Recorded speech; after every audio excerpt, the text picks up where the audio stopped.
I'm Katherine Thompson, the Canon Director of Development for Grace Cathedral. Anna Deavere Smith was our first artist in residence.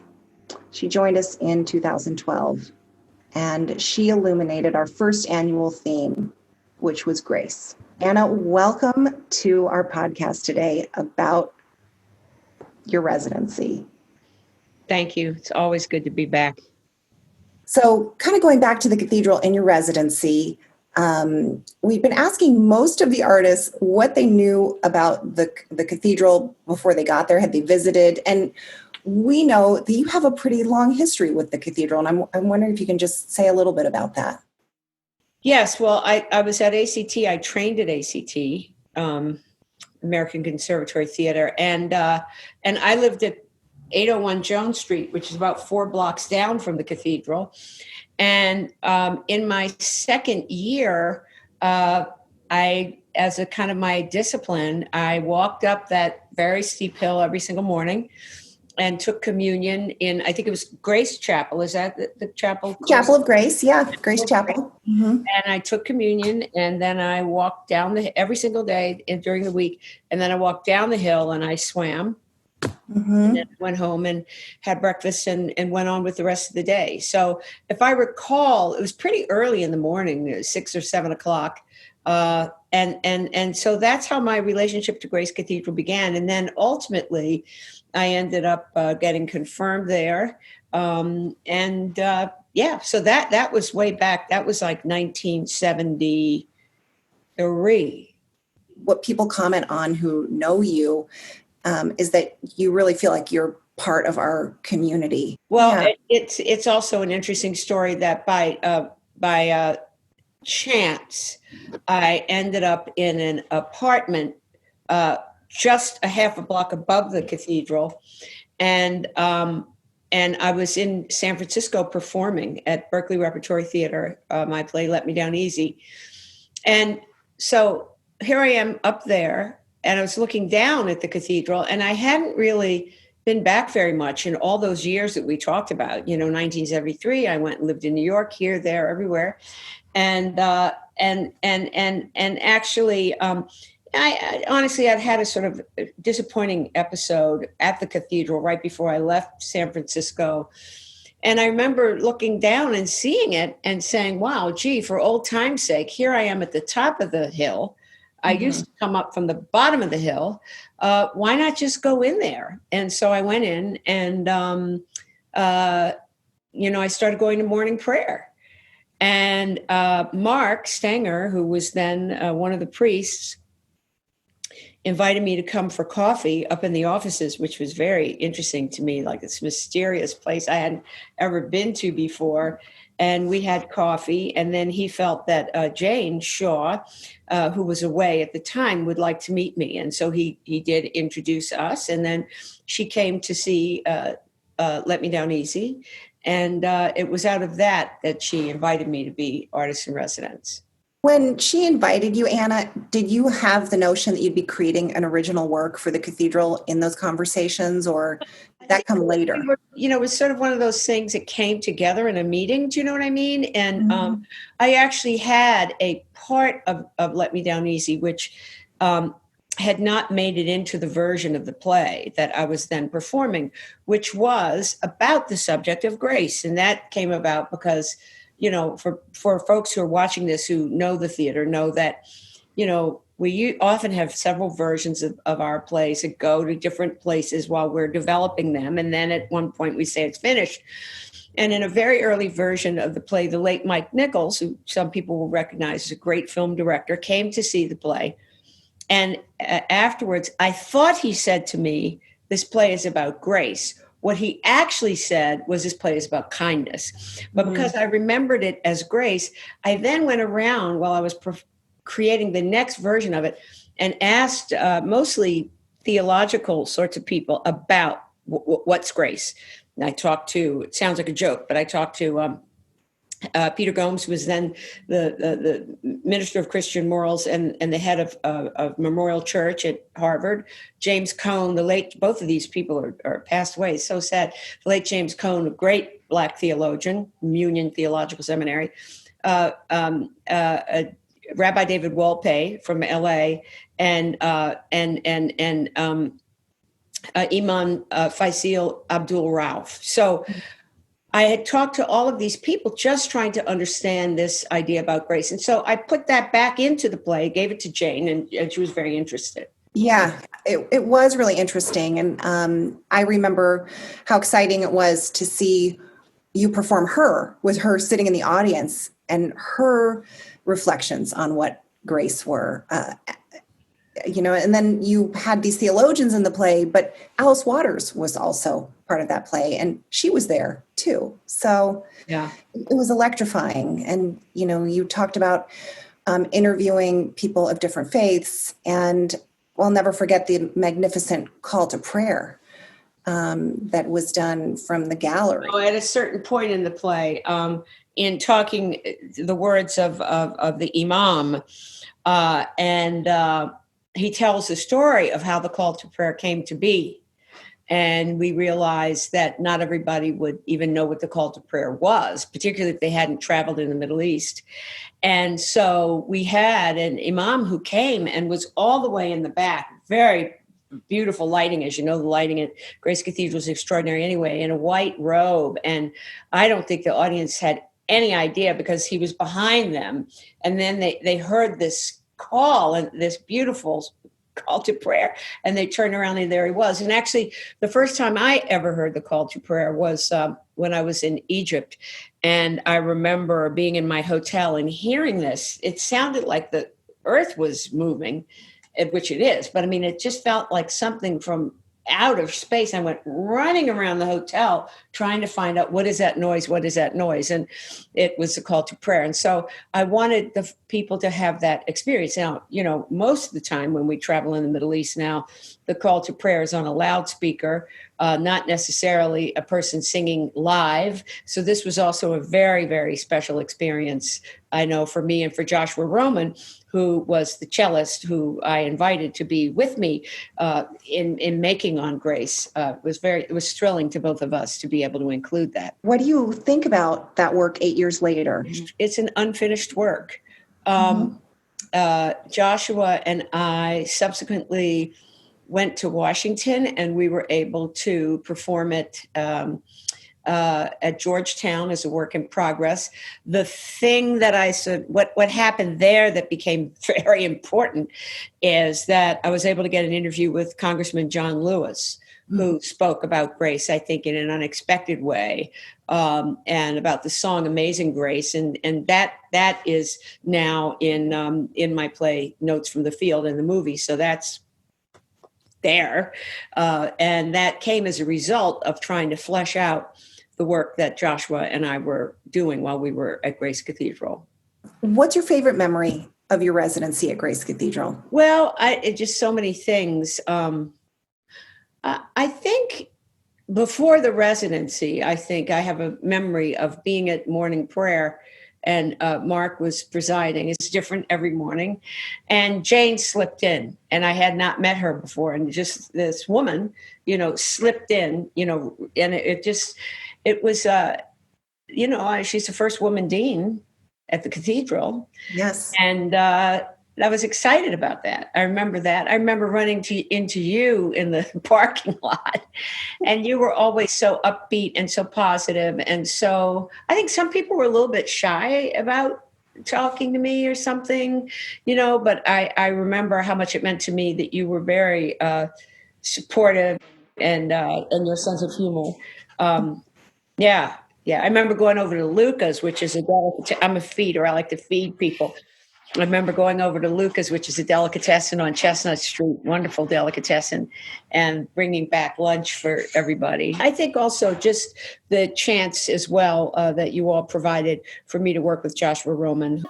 Ricard, Buddhist monk. No, it's a very different approach. We don't have any gods. In fact, Buddhism speaks about original goodness. How our deep nature is like a nugget of gold. And gold can fall into a garbage heap of garbage, But even in a heap of garbage, gold is still gold.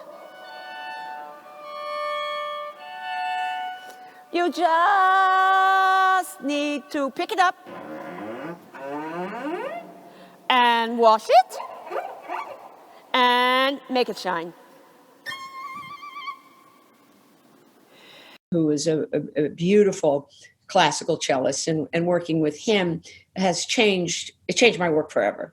As some people will know in Notes from the Field, there's a bass player on stage with me, and pretty much, and I came back to Grace Cathedral to do Letter from Birmingham Jail with a concert violinist.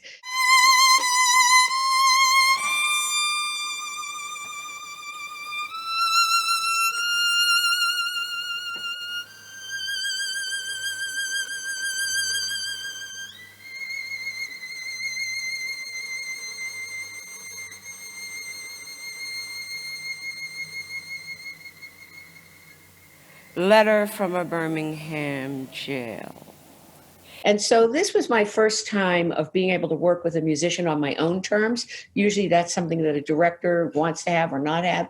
And it was very liberating, and it changed not just, even though On Grace was never completed, it changed how I work forever. You've had Bobby McDuffie in the Cathedral, you've had Joshua Roman, Marcus Shelby, and they've all added just a wonderful element to the performances. What are you working on right now, Anna? Like, theater is very different than it was a few months ago. Well, isn't the world interesting and disturbing and challenging? Most immediately, I responded in my way to the unrest that's in the country right now, once again, about police brutality.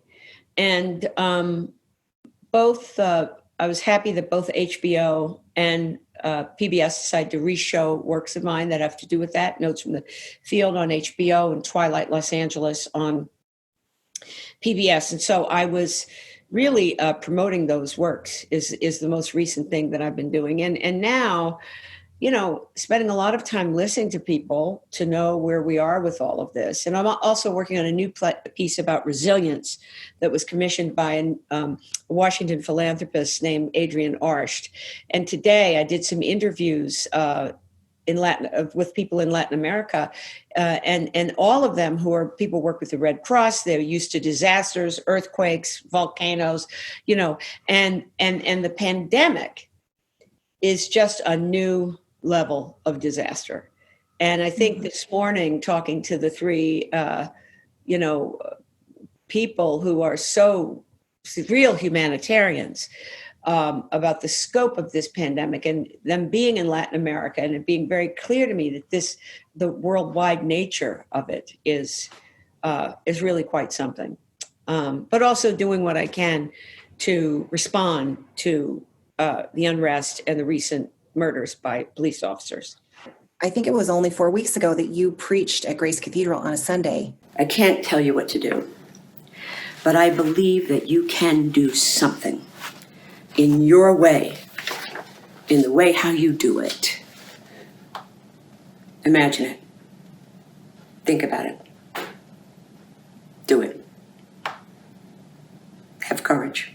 We were profoundly grateful for your words. We were so glad that we called you on a Tuesday or Wednesday morning. I can't remember when it was, and that you said yes right away, and that we could depend on having that comfort and care and vision from you coming up in a few days later, as so many things were becoming so difficult for so many people. And Thank you. It was an opportunity for me. What was the creation of that sermon like? What were you thinking about as you wrote it? It was frightening because I didn't really know what to do. I just said yes, because I try to say yes when Grace Cathedral calls. That's number one.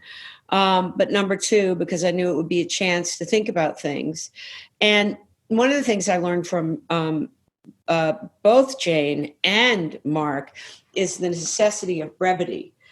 with Mark. I called on Mark when my great friend and non-biological sister, the great opera singer Jessie Norman, died in last September, and I was asked to speak at her memorial. And I called Mark and said, what should I do about it? What do I need to have in mind about a eulogy? And he said it should be brief, like 4 minutes or something like that.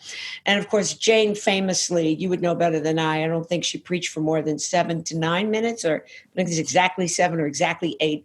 And so, first of all, I wanted it to be no longer than that. I think it came in at about 9 minutes. And then it's always hard because writing a sermon is a very different form. And I've never been trained to write a sermon, so it's always sort of throwing something out there. And so one of the things I did as I pondered and pondered was I wrote to Elaine Pagels, who's a great scholar of religion. And she was a good friend of James Cone, who was so dear to me. And I called up her and I said, well, what would James say? And she said, well, we know what he would say. And she quoted, the scripture in Genesis 4, 9 to 10. And the Lord said, what have you done? Listen, your brother's blood is crying out to me from the ground. The story of Cain and Abel. What have you done? Listen, your brother's blood is crying out to me from the ground. Brother, do you know what you're doing? Do you know what you're doing? Your brother's blood, cries out from the ground to me. Someone should correct that. And that was really helped me think about this moment and how important it is. And we could see that that's exactly what's happening, is that people respond to the deaths of our sisters and brothers in this brutal way. And then I learned something, because I thought that the Congress had passed an anti-lynching bill. And I knew from some other work I've been doing that in the whole 20th century, starting in 1900, the NAACP in particular had tried to get an anti-lynching bill in the United States. And the whole 20th century went without that happening. But something told me, check it. And I checked it. And I found out that on the day of the first of 3 funerals for George Floyd, Rand Paul went on the floor, unbeknownst to the authors of the bill, and spoke in opposition to the bill. So Kamala Harris, for example, who I talked to after I wrote the sermon, I called her, I said, did you know he was going to do that? No. And they all had to come running down, she and Cory Booker, running down and protest against Rand Paul. So we still don't have an anti-lynching bill in this country. Wow. And, these murders feel to me in so many ways like lynchings, even the fact that we watch them over and over again on television. And of course, in the days of lynchings, people came in droves to watch them, and they sold postcards. And so I think we have to ask ourselves about our spectatorship of these murders, and especially that television keeps playing them over and over again. If they say it's news, well, then they shouldn't have any advertisements, because it's a commodification of violence. Do you feel like this moment is giving you hope in any way for the future? I was thinking today about the word hope and the word help. And I think the question that I'm asked more than any other question as an artist, because my work is all about race relations and, things that don't go well in this country, I won't call it the lost dream, the dream deferred, as Langston Hughes said, and Lorraine Hansberry. Everyone asks me, where's the hope?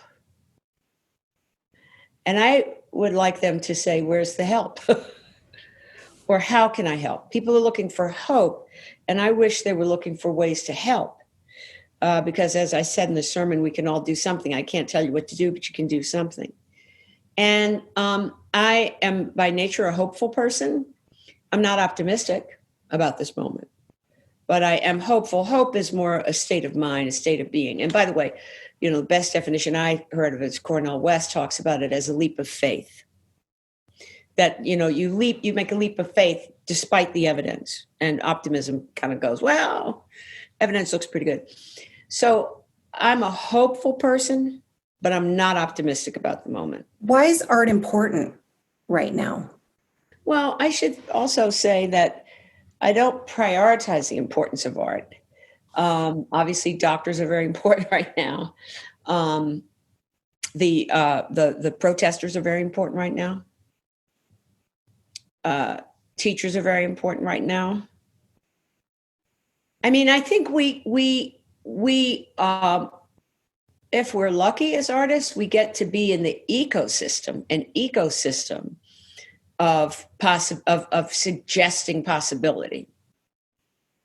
I think the best relationships of art, and you came to hear me speaking with one of the creators of Black Lives Matter. That was at the Women's Building a couple of years ago. Yeah, I remember. Alicia Garza, right?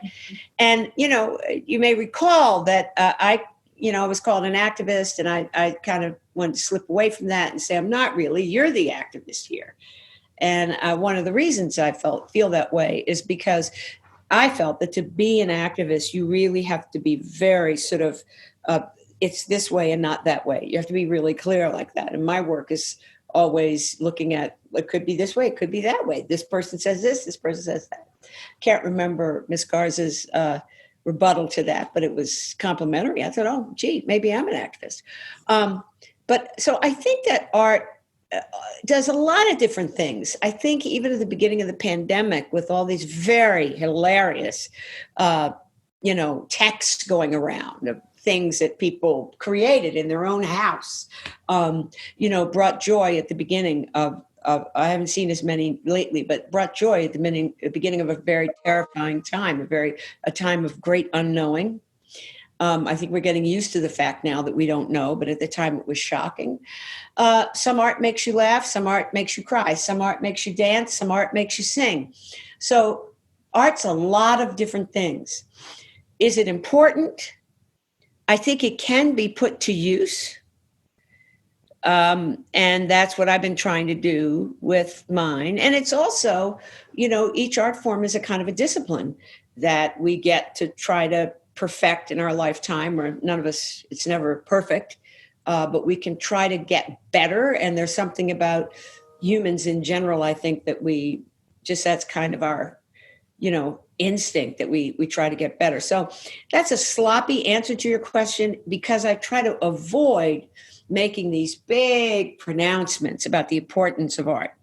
The way I think when I go into communities where I'm doing my interviews and stuff, I'm very often saying to somebody, look, you're saving lives. I mean, I'm just a clown coming around here. I just run my mouth. And so I try to be very, very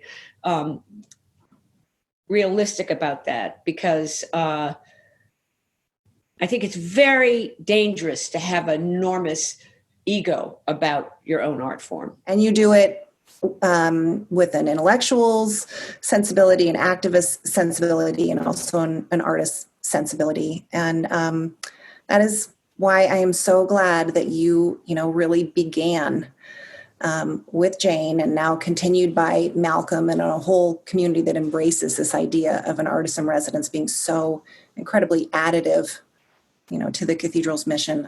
Well, I mean, let me just say that I think in the case of religion and churches, it's a no-brainer, right? I mean, was there ever a religious group? Maybe, but without music, maybe. But was there ever one without someone who could speak? Maybe. But for the most part, all religious rituals, many, I won't say all, many religious rituals have some aspect of an aesthetic, even if it's a Quakers coming to a meeting, or Buddhists doing a chant, there is an aspect of it which has aesthetics. There's an aspect of it that's a metaphor. To imagine a God is a faith.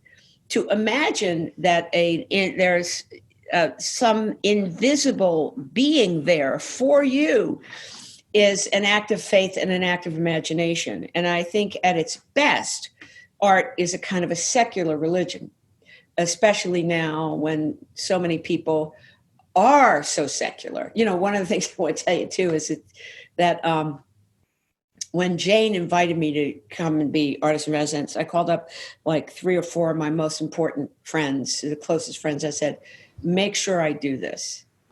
Because this was like in September and anything could happen. I could have another job offer and blah, blah, blah. Make sure I do this. You know, very often folks in the arts, for example, I said, what are you doing? Well, I'm going to be at Grace Cathedral. What? Mm-hmm.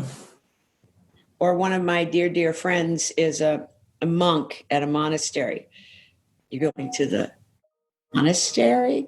It's like, you know, something, or I wear a cross very often. Are you religious? I mean, it's like not cool in some circles. Of course, there's the opposite too. How many people do we hear thanking God when their work is recognized? What kind of encouragement would you give, maybe not only to the next resident artist that we have, but to the ones who will continue to come after you? Well, first of all, I just want to say that how can you talk about the cathedral and not talk about art? Starting with its architecture. I referred to the lighting when I was in acting school and coming up to take communion, and sometimes, really just needing some courage. It was very difficult, to be a young artist, and for all the things, only Black person, only this, only that, all those things, great loneliness. And often going and standing in front of the portrait that has the one Black figure at the time, which is over where morning prayer is.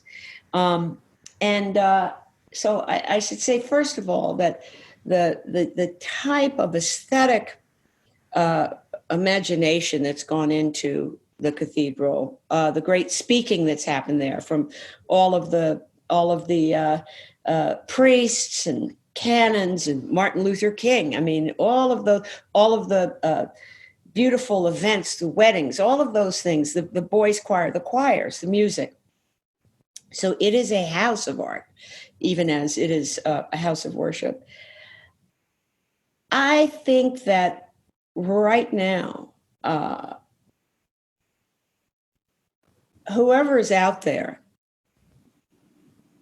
who is not trying to defy the unknown in front of us, not trying to grab on to certainty, but who is making something of this doubt, even doubt about the moral fiber of this country, given the problems that we're facing right now, our reminding of the inequality, the problem of the current president, the Bishop of Washington having to come and remind us that we shouldn't take St. John's in Washington for granted. We shouldn't hold a Bible upside down.